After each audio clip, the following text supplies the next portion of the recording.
Bem, então, mais um encontro. Semana passada, a gente trabalhou o tema do self, né? E podemos compreender um pouquinho mais o conceito de self. E hoje, dando continuidade ao tema da semana passada, a gente vai trabalhar a individuação.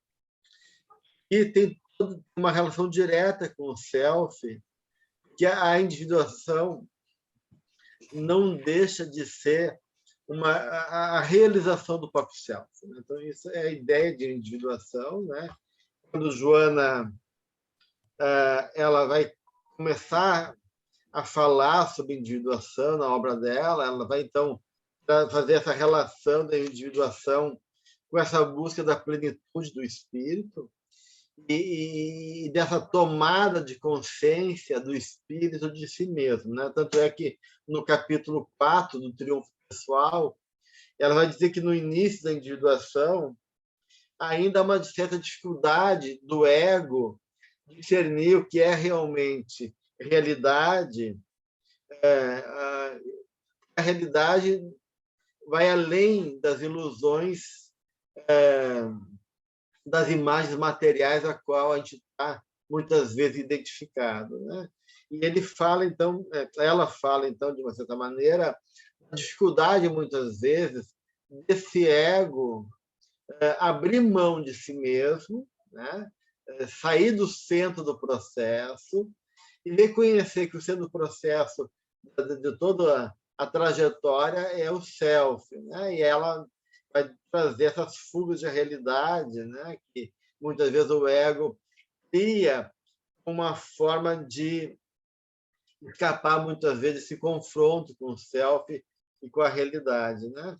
E mais adiante, ela vai trazer justamente então, que a individuação ela é um convite severo, diz a benfeitora. Né? Então, é um convite que envolve implicações importantes para o ser humano, né? Um compromisso realmente nosso conosco mesmo. Né? E dentro desse processo, ela fala da importância de a gente fazer um trabalho de reflexão, de aprofundamento em torno não só da realidade como um todo, né? Ou seja, mas da nossa condição como ser real. Né? E o que realmente move nossa vida, o que realmente determina a nossa realidade, qual é o sentido que sustenta a nossa caminhada. Então, tudo isso, de uma maneira, está envolvendo a busca de um significado, de um sentido, e a realização desse significado, que tem a ver, de um lado, com a realização dessa consciência do espírito imortal, e, de outro lado, a individuação tem a ver também com a realização do meu mito pessoal, daquela trajetória que está comprometida com uma tarefa, com algum tema, com algum compromisso a qual eu assumir antes de reencarnar. Então, isso tudo, de uma certa maneira, está ligado à ideia de individuação. Né? Então, ela vai começar a trazer cada vez mais essa questão da individuação. Então, é um tema que ela vai retomar em vários momentos da obra dela. A gente vai ver isso em várias dimensões da reflexão dela, né? E nas outras obras dela, como Em Busca da Verdade, por exemplo, ela vai se ocupar desse tema. Esse tema vai estar presente em vários momentos. E ela vai dizer, justamente Em Busca da Verdade, né? Uma das questões básicas da existência humana é justamente a busca de um significado. Isso, de uma certa forma, tem muito a ver com a proposta do Jung. Jung diz que ninguém vive sem um significado, né? E que nossa vida é movida por uma busca de uma meta, né? Ou seja, essa visão teleológica, nossa realidade vai em direção a uma meta, então que isso, de uma certa maneira, determina um sentido, um significado para a nossa existência. E ela quando ela comenta, então, que todos nós estamos, de uma certa maneira, em busca de significado, ela diz que esse significado deve se expressar em favor, o rumo à individuação, diz a benfeitora. Né? E o que ela quer dizer com isso? Né? Que essa busca do significado vai ao encontro da nossa própria da individuação, que vai ao encontro de nós mesmos. A individuação é a própria identidade, não a identidade egóica, mas a identidade enquanto a dimensão mais profunda do nosso ser, e ela aí vai realmente diferenciar o conceito de individualismo do conceito de individualidade. Né? Então, a gente não quer uma pessoa individualista, né? Que envolve egoísmo, que envolve estar fechado em si mesmo. O que a gente quer a gente tenha consciência que a gente é um indivíduo, uma individualidade. O que significa o termo indivíduo? A palavra indivíduo quer dizer um ser não dividido. Então, isso é uma coisa importante, né? Que de certa maneira, o conceito de indivíduo e, de uma certa maneira, a ideia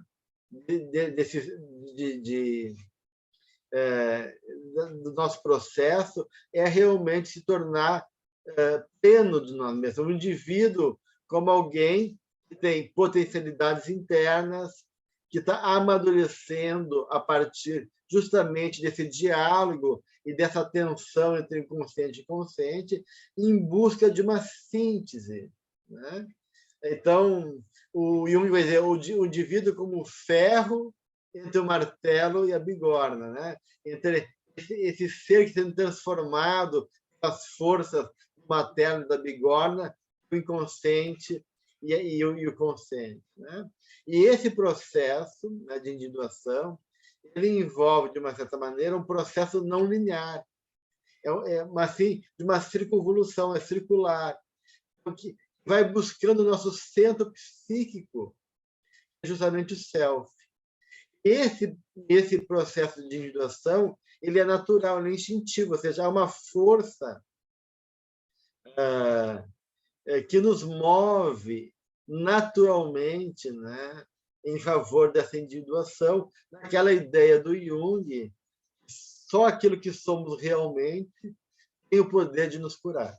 Essa é uma frase do Jung. Então, de uma certa maneira, há um compromisso básico, essencial, fundamental, de nos tornar aquilo que realmente somos.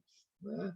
E isso envolve todo um processo, né, de retirar a nossa persona, a nossa máscara, de travar conhecimento com a nossa própria sombra, depois poder confrontar e trabalhar a ânima e o ânimos, até chegar, depois de duras lutas, como diz a Von Franz, né, ao self, né, ao núcleo interior da psique. Né?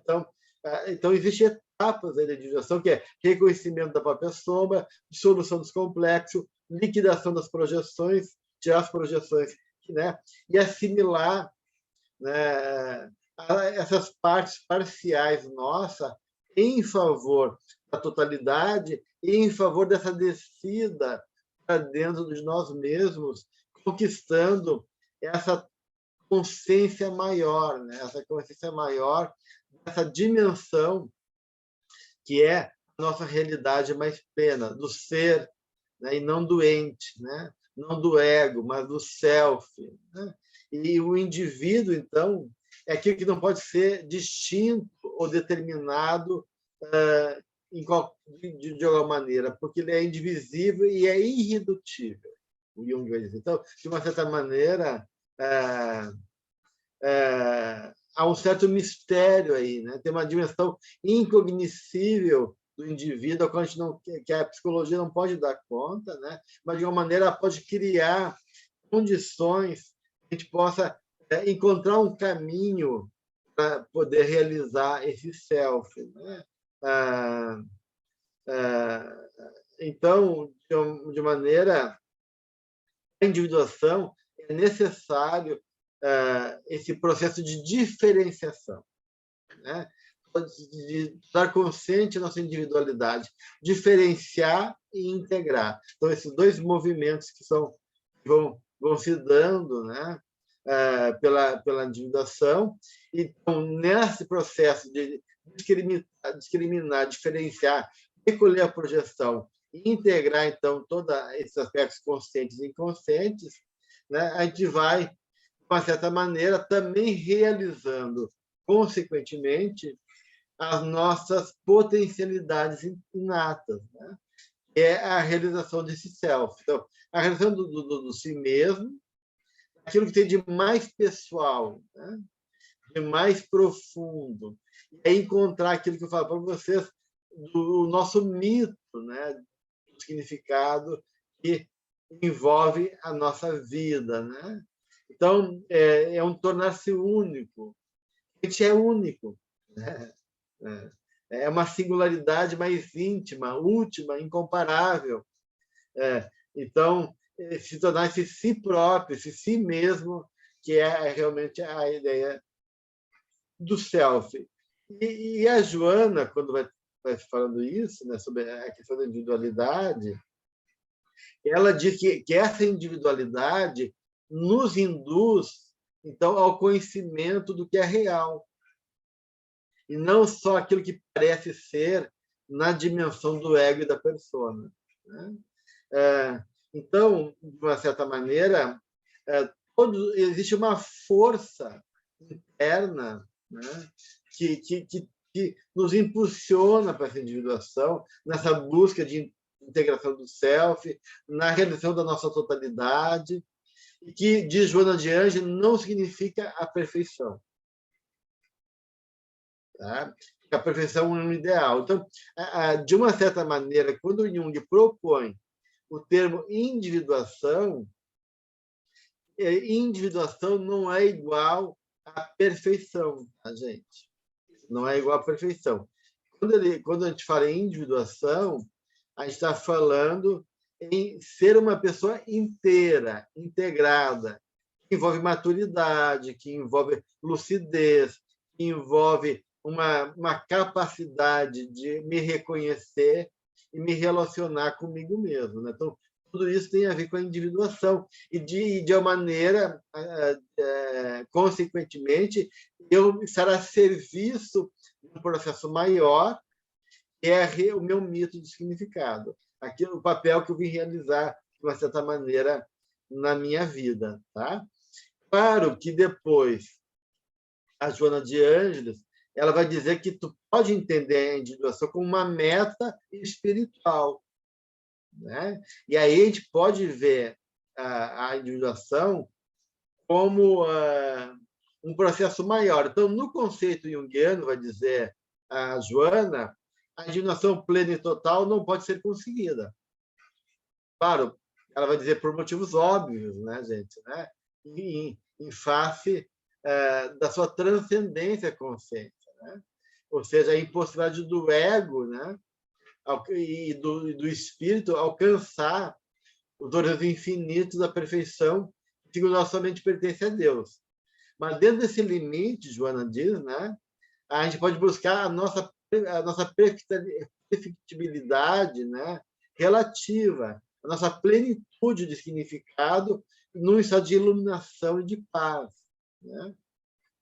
Então, ela vê a individuação como um momento psicológico e espiritual de cada um de nós, quando a gente consegue romper a ilusão do ego e reconhecer que a gente é um self, um espírito, e a partir disso tomar consciência da nossa dimensão mais plena. Então, essa é a individuação no nível reencarnatório, no nível da nossa vida transitória, e uma individuação enquanto uma meta maior que envolve a busca evolutiva em favor da nossa perfeição, nossa plenitude. Então, esses dois níveis de individuação. Um relativo, que está ligado a cada encarnação, e outro é essa meta maior, que é a busca da evolução do espírito até chegar à sua relativa perfeição. E aí ela fala da importância, né, do esforço que todos nós devemos fazer para alcançar essa perfeita consciência da nossa própria realidade. E ela diz sem disfarce. Então, de uma certa maneira, a individuação é um compromisso com a verdade, com aquilo que cada um realmente é. E esse processo de tomada de consciência, esse compromisso com a verdade, esse compromisso da gente poder reconhecer as várias partes do nosso ser, ela diz que não pode gerar conflito. Né?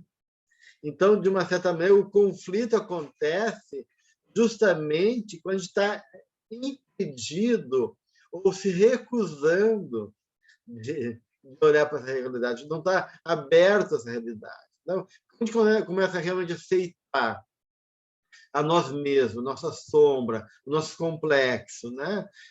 Nessa atitude humilde, mas responsável, nos reconhecer, eu posso ter a tranquilidade de dizer, puxa, eu ainda tenho muita coisa para aprender, me falta isso, eu tenho que superar tal coisa, eu tenho que me fortalecer em tal área, eu tenho que superar certo impulso, mas eu não estou em conflito, porque tudo está concorrendo e essas partes minhas, menos desenvolvidas, por mais infantis e primárias, elas são extremamente importantes e úteis também para o meu processo de individuação.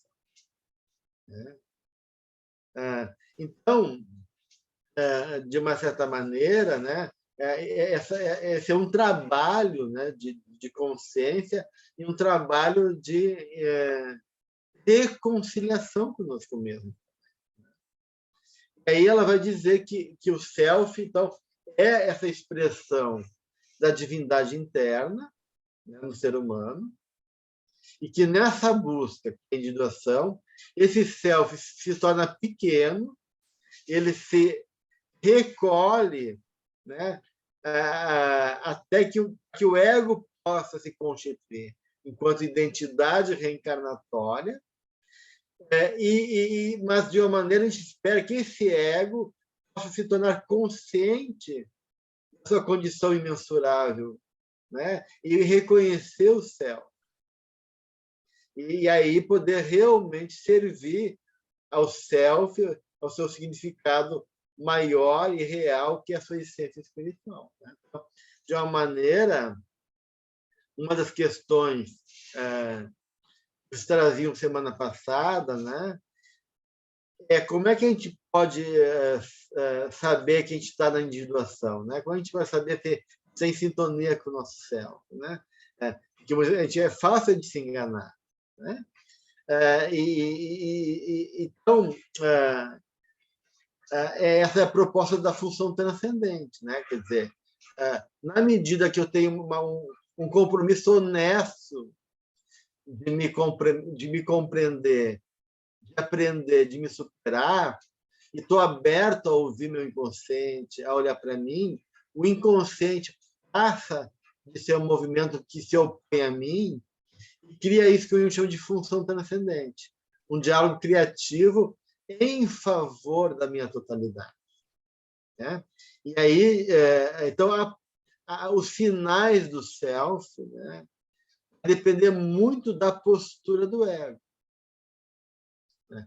Isso, o ano que vem, no próximo Modo Jornada Interior, a gente vai aprofundar melhor isso. Então, hoje, eu vou trazendo algumas pinceladas, né?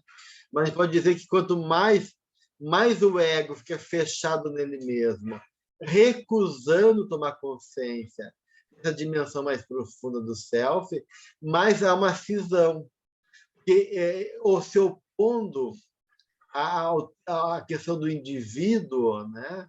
Indivíduo, um ser não dividido, o estado de divisão é o estado neurótico. Né? Então, um dos conceitos de neurose que se tem em psicologia é justamente isso, uma pessoa dividida. O neurótico é uma pessoa que está em conflito porque ele está dividido. Ele não consegue estabelecer uma relação entre o que ele é, o que ele pensa que é, o que ele gostaria de ser, o que ele gostaria de não ser. Então, de uma certa maneira, a neurose é um estado de divisão, né? E isso tem a ver com a questão do símbolo. A função transcendente para Jung é uma busca de diálogo que gera o símbolo como uma mensagem do self para a gente. O papel do símbolo é reunir, reintegrar. Símbolo, a etimologia da palavra símbolo, símbolos, quer dizer, reunir. E a imagem do símbolo é de uma aliança que foi quebrada, que quando ela reintegrar essa unidade que se partiu. Então, símbolo é resgatar, né? É reunir aquilo que foi cindido, né? Foi partido. Essa é a noção etimológica da palavra símbolo. E diabolos é o contrário de símbolos. Diabolos é o que divide. O diabólico, né, é a pessoa dividida, a pessoa que divide, né? Gera conflito, gera ilusão, gera estorvo. Então, o diabólico se opõe ao simbólico. Tá? Então, uma pessoa neurótica é uma pessoa dividida, né? Ou seja, diabólica, né? De uma certa maneira. Então, quanto mais o ego tiver se opondo a esse movimento interno impulsionado pelo self, mais cisão vai ter, mais tensão de opostos vai ter. Isso vai gerar daí, né, uma resposta compensadora do inconsciente, né? Então, o self ele pode vir na sua imagem do velho sábio amoroso, da criança divina que traz a esperança e a renovação, a alegria, mas pode vir numa imagem de self que é vivido de maneira destrutiva, né? A gente tem nas deidades budistas, né?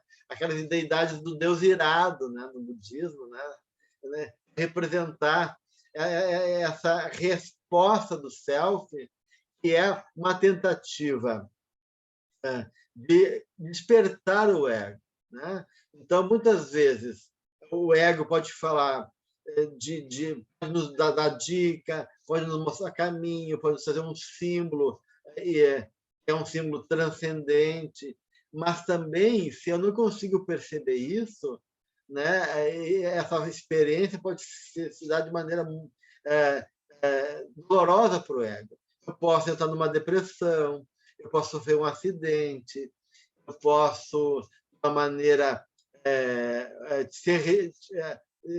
ser roubado, ser retirado de mim algo que é precioso. Então, de uma certa maneira, a experiência do self ela pode estar no lado mais terrível da existência ou no lado mais sublime da existência, né?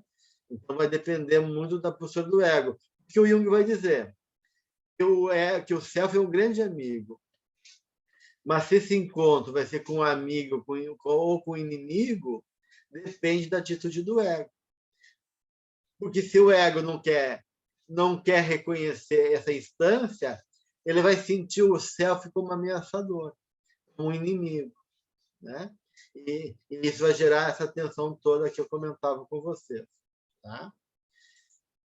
Bem, então, a Joana vai falar sobre esse caminho de individuação, e para ela, do ponto de vista espiritual, é óbvio que é uma conquista também dos valores espirituais. Já estão programados para o vir a ser, né? Todas as potências latentes, todos os potenciais do espírito estão ali, e vão ser conquistados pelo nosso esforço, por meio de superação do ego, por meio do sacrifício, da renúncia e da compreensão do significado existencial da minha existência, né? E ela diz que esse processo não é conseguido, não se consegue essa meta a golpes de aventureiros. Não é sob exaltação da persona, não é por entusiasmo passageiro, não é também em cima de cobrança e exigência desumana. Então, nem uma ilusão da persona que quer fazer um falso eu, nem uma exigência irreal que, em vez de ajudar a gente, ela acaba gerando um impedimento. A minha voz não tá bem clara para você? Está distante? Às vezes ela some um pouquinho. É? Eu não sei se é o microfone aqui. Bem, se tiver complicado, daí isso me avisem daqui, dá uma olhadinha. Eu vou ficar mais perto aqui. Então, a Joana vai falar que justamente, né, esse processo é um processo lento, né? É um processo que envolve uma conquista diária, lenta, segura, como diz nosso irmão Bezerra de Menezes. Passos pequenos, mas firmes. Vão sendo incorporados ao consciente, vamos ampliando a nossa consciência, e a gente vai se libertando, então, dos elementos de conflito do nosso inconsciente, né? Desse consciente mais perto da consciência. O Santiago está colocando, seria correto, na medida que trata a desidentificação de mim mesmo e procurando a individuação, é a desidentificação do ego e da persona, tá? Santiago. E aí eu vou procurando a individuação e vou me identificando, sim, me reconhecendo daí como um self. Então, eu vou quebrar a persona, vou me desidentificar do ego, e para que realmente emerja essa dimensão mais profunda que é o self, e isso realmente é o caminho da individuação. Então, a gente pode realmente pensar dessa maneira. Tá? E o que é uma coisa importante que a Joana coloca, essa individuação, gente, ela se dá de múltiplas maneiras. Todos os caminhos da vida, sem exceção, são possibilidades de individuação. Então, ele se apresenta em conteúdos espirituais, artísticos, culturais, científicos, da benfeitora de qualquer natureza. Porque a meta da individuação é justamente a ampliação da consciência, além dos limites formais e da compreensão da nossa vida limitada. Isso envolve essa conexão com a vida, né? E essa compreensão da vida em todas as suas dimensões, né, gente? E que não é só na dimensão religiosa, uma dimensão do sensível, do belo, né? E assim por diante, né? Do científico. Então, tem uma frase da alquimia que Jung cita que diz: a arte requer o homem todo. E essa dimensão da totalidade implica as várias perspectivas da vida também. Olhar a vida de várias perspectivas, várias dimensões, experienciar a vida de várias dimensões, aonde a realidade do belo, do inteligível e do sensível, né? Então, a arte como um todo, a compreensão, a filosofia, a ciência, a espiritualidade, tudo isso concorre em favor dessa individuação, né? Tudo isso faz parte dessa individuação e é necessário, dependendo, claro, daí, né, gente, da história espiritual, do processo de cada um, ou seja, a minha meta reencarnatória que me cabe nessa vida, o meu projeto, dos meus. Então, a individuação envolve temas que me desafiam, ou temas que são centrais na minha vida, e envolve também uma tarefa, né? Então, a gente pode dizer que a individuação, cada um de nós tem temas centrais, temas que insistem em ser reconhecidos, questões que se apresentam, né? Que é próprio da nossa vida. e desafios e tarefas que a vida também vai se apresentando para realizar o nosso self, porque todo projeto reencarnatório, mesmo que a gente não tenha uma missão, né? Que a gente não tenha uma missão, existe desafios, existe tarefas, existe compromissos, e por mais simples que seja, talvez o meu grande tema dessa vida é uma questão simples, é simples, né? Mas não é, nunca é simples, mas que é, por exemplo, paciência, ponto, né?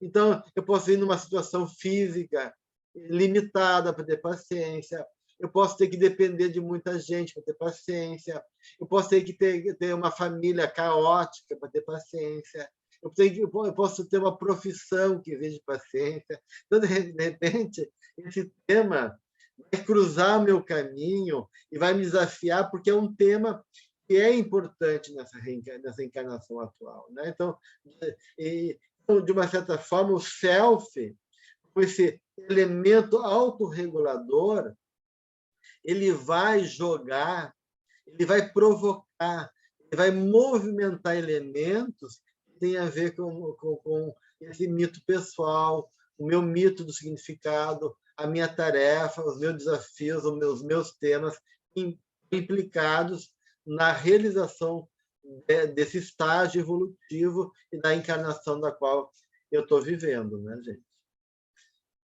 A Olímpia está perguntando aqui.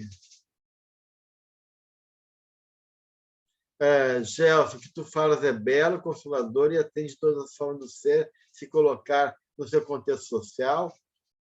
Sim, de uma maneira, né, quando a gente fala que o processo de individuação tem a ver com o simbólico, com reintegrar, a Joana vai trabalhar isso muito bem no livro Psicologia da Gratidão. Porque então ela vai ver que a individuação não é só a individuação do indivíduo, mas a individuação do planeta também. E que a individuação exige aquilo que na alquimia chamam de unus mundus, e uma união mística, uma união cósmica, uma consciência cósmica. Então, Joana vai falar que essa individuação implica o meu compromisso no âmbito social também. A questão da solidariedade, a questão do cuidado, dessa consciência. Eu sou um indivíduo, mas indivíduo, como eu falei, não é um individualista. Eu sou um indivíduo como único, singular, mas eu não estou separado do mundo, separado do outro, porque a lei do amor envolve troca, envolve uma rede de comprometimento, de implicações um com o outro, né? E ela vai falar da gratidão, né? Que como elemento central nesse processo, de uma consciência da experiência divina em mim, em tudo e em todos, né? E ela vai retomar as fases de individuação daí no livro Psicologia da Gratidão, no final do livro, né? Então, é bem interessante. Então, de uma maneira, nesse trabalho que envolve a individuação, né? É óbvio que isso vai envolver um compromisso comigo, mas compromisso comigo tem a ver também às vezes, com um compromisso com a vida, com a minha família, com algumas pessoas do meu passado, e assim por diante, né? Tudo isso está ligado àquilo que implica a minha vida, né? Aí, no Triunfo Pessoal, no capítulo 11, quando ela vai começar a falar sobre a individuação, ela vai justamente colocar duas etapas da individuação. Vê se eu acho aqui, no Triunfo Pessoal, ela coloca aqui, no começo do capítulo 11, a individuação, ela coloca que ela cita o conceito de individuação, que é um processo intrapsíquico, duradouro e autônomo, através da qual a psique consciente assimila os conteúdos que permaneciam inconscientes na imensa área do inconsciente pessoal e coletivo. E, na medida que a gente vai conquistando consciência, a gente vai um discernimento claro, uma conscientização do si mesmo, né? Que é a própria essência espiritual. E ela daí continua, que esse processo é longo e que envolve uma primeira fase, que é dedicada à formação do ego, né? Então, a primeira parte da individuação é constituir um ego maduro, né? Porque sem ego não há individuação, né? De uma certa maneira, a gente quer um ego bem estruturado, a gente quer um ego maduro, a gente quer um ego que tenha autoestima, um ego que seja lúcido, consciente de si mesmo, né? A gente não quer um ego frágil, defensivo, um ego ilusório, um ego que tem que criar defesa para se constituir, porque se sente frágil. Né? Então, porque o Ingo vai dizer, o homem é a casa onde Deus quer fazer sua morada. Então, essa casa tem que ser forte, né, para poder suportar a presença divina. Então, de uma certa maneira, a primeira fase da individuação é a constituição do ego.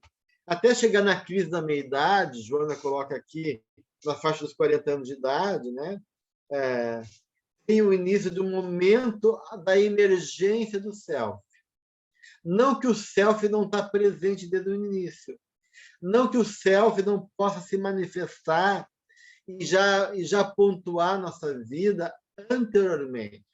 Como é no caso dos grandes espíritos iluminados, onde o self emerge como uma vocação lá no início de maneira muito mais plena. Né? Então, o self já está ali, digamos assim, acenando pela vocação, acenando pelos elementos significativos que a vida apresenta, e assim por diante.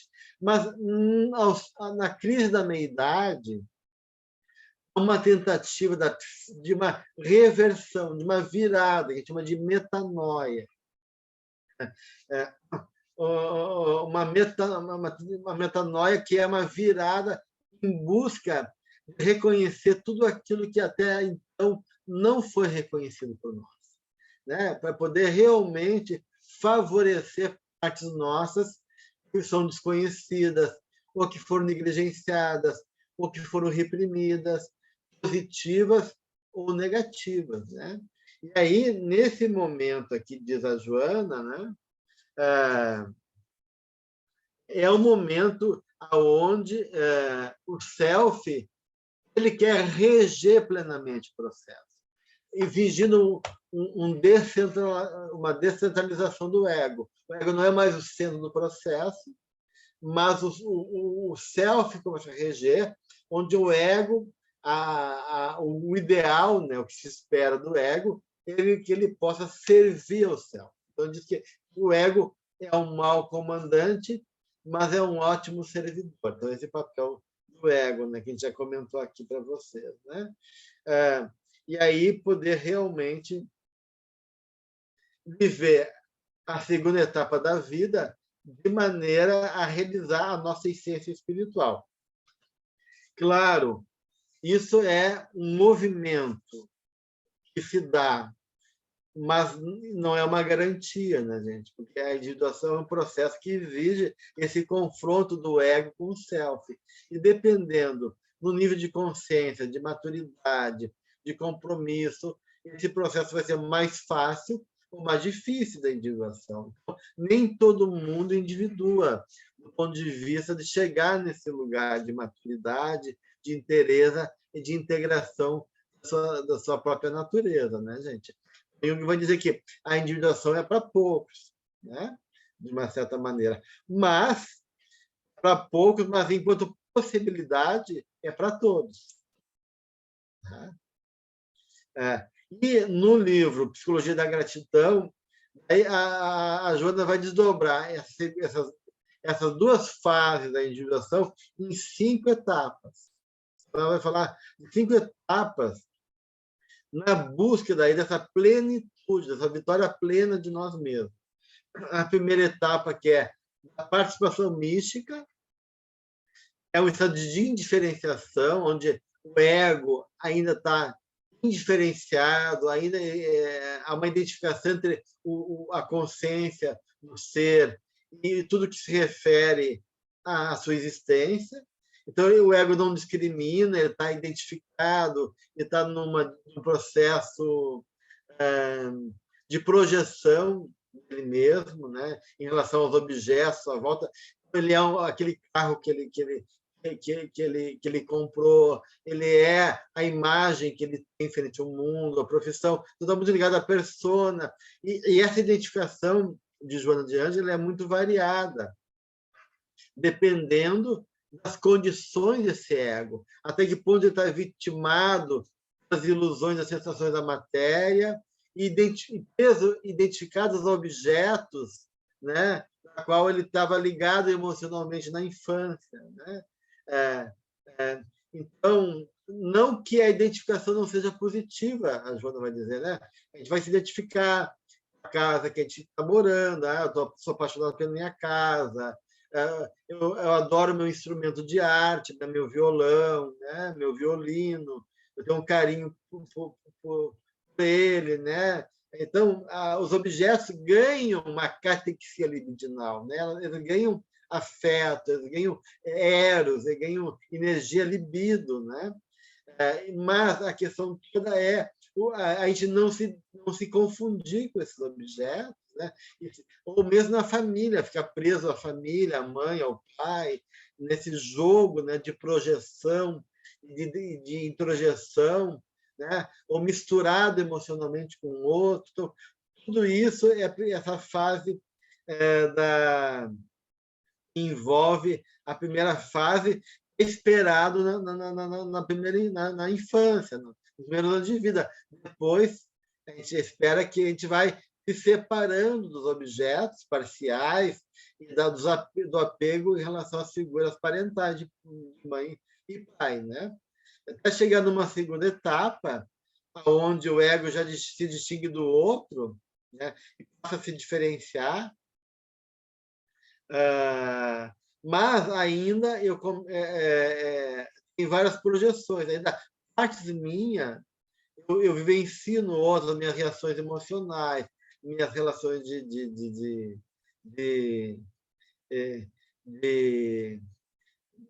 transferências emocionais de pai e mãe para a professora, os amigos, né, para as figuras de autoridade, as relações de competição entre os coleguinhas, assim por diante, até chegar numa terceira etapa, né, que a projeção pode ser vivida através de símbolos, de valores, princípio ético, né? Então, eu vou buscando um estado de abstração, né? E um sentido ou uma realidade de Deus em alguma parte, né? E aí o conceito de Deus começa a ser internalizado de maneira de como eu fui construindo essa imagem, de maneira punitiva ou compensadora. E aí, de uma certa maneira, eu vou misturar essa imagem com minhas figuras parentais, a figura de pai e de mãe, né? As coisas são meio que misturadas, mas, de uma certa maneira, eu já começo a eleger algo que, para mim, é aquilo que rege a minha vida, né? Que é o elemento mais importante. Então, mesmo que inconscientemente, eu vou eleger um Deus para mim, né? Qual é a atenção, qual é o valor maior com a minha alma devota à energia, né? É o dinheiro, é o poder, é o sexo, é o sucesso. Então, algo vai tomar lugar do meu self, né? Vai ser o regente da minha vida, de uma certa maneira, né? Até chegar numa parte, na quarta etapa, superar as projeções, né? Mesmo essas abstratas e projetado em ideias, e aí chega o vazio, sinto vazio, né? Que é, de uma maneira, o momento também que Joana fala que é o momento do estado do homem moderno, né? O moderno projetou na religião, no tempo de pedra, a religião não deu conta, a ciência não deu conta, a vida materialista não deu conta, e a gente vive um grande buraco, um vazio, um momento, então, de conflito, né? de crise, de que as coisas não... para que a gente possa realizar Deus em nós, de tornar o templo vivo, uma religiosidade então experienciada no luminoso, né? Naquilo que é a experiência de integração, de comunhão com o divino, a partir de um reconhecimento também da objetividade da minha realidade psíquica e dessa dimensão do meu ser enquanto uma dimensão que transcende da eu ego também, né? E que envolve a minha própria realidade essencial, que seja a realidade espiritual, né? Então, esse seria, de uma certa maneira, uma dimensão de transição para a segunda etapa, né, que chegar a essa lucidez, né? Essa condição de amadurecimento psicológico, e onde o indivíduo pode, então, reintegrar, né, a sua consciência com a sua natureza plena, total, que envolve também o inconsciente, descobrindo o limite do ego, né? Mas transcendendo isso a partir dessa unificação dos opostos, nessa consciência do self, realizando aí também aquilo que me cabe. Estou em sintonia comigo mesmo. Estou em paz comigo mesmo. Eu estou vivendo aquilo que me cabe, enquanto aquilo que eu vim realizar nessa vida, de uma certa maneira. E aí eu não estou mais iludido, eu não espero coisas irreais, eu não quero também coisas irreais. Eu quero viver aquilo que me cabe de maneira honesta, responsável, inteira, prazerosa, verdadeira, né? E, de uma certa maneira, então, chegar num estado de equilíbrio, de certa maneira, né? Porque, de certa forma, isso nos dá um estado de satisfação interior, né? Eu não diria de plenitude, mas de satisfação conosco mesmo, né? Por isso a gente pode chegar aí de uma certa maneira, né? Então, todo indivíduo ele é portador de sua própria programação existencial. Nós temos dentro de nós a verdade, nós temos um script que a gente trouxe, né? A gente tem um roteirinho, né, que trabalha os recursos que a gente já trouxe de outras vidas, né, e dos desafios a serem superados. E da importância, então, de a gente poder direcionar nosso esforço para superar ainda os nossos impulsos mais agressivos, superar nossa ignorância, né, e a nossa ilusão egóica, e buscar essa identificação daí, né, com a harmonia, com o bem-estar, com reconhecendo que a nossa vida joga em favor de nós, em favor dessa meta maior, que a gente pode dizer assim: eu quero ser feliz, eu quero me autoiluminar, eu quero me descobrir, eu quero o melhor para mim, de uma certa maneira. Claro que esse melhor não vem de graça, né, gente? Mas, sim, é importante a gente querer bem, desejar de maneira correta, mas se permitir, se possibilitar esse movimento de uma certa forma. Alguém quer colocar alguma questão dos textos? Tem alguma pergunta dos capítulos que eram as referências de leitura?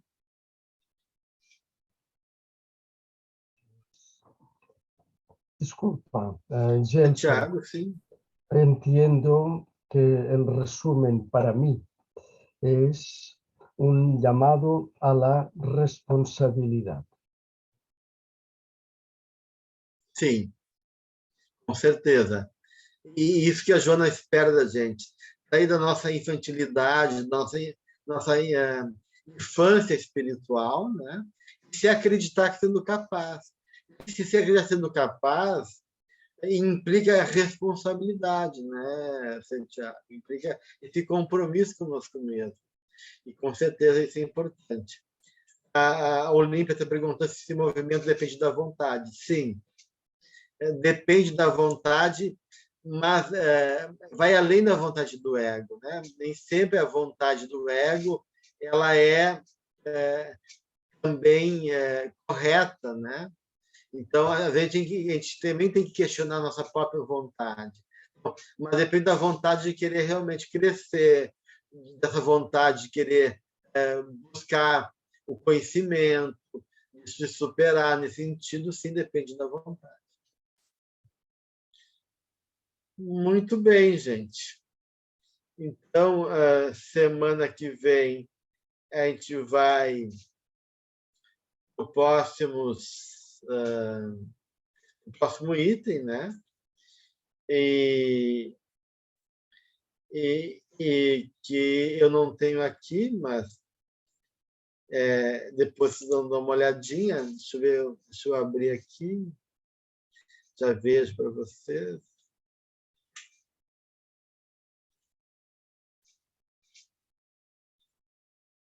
É o luminoso e a religiosidade. Tá? Então, a gente vai trabalhar o conceito de luminosidade e da experiência religiosa, tá bom?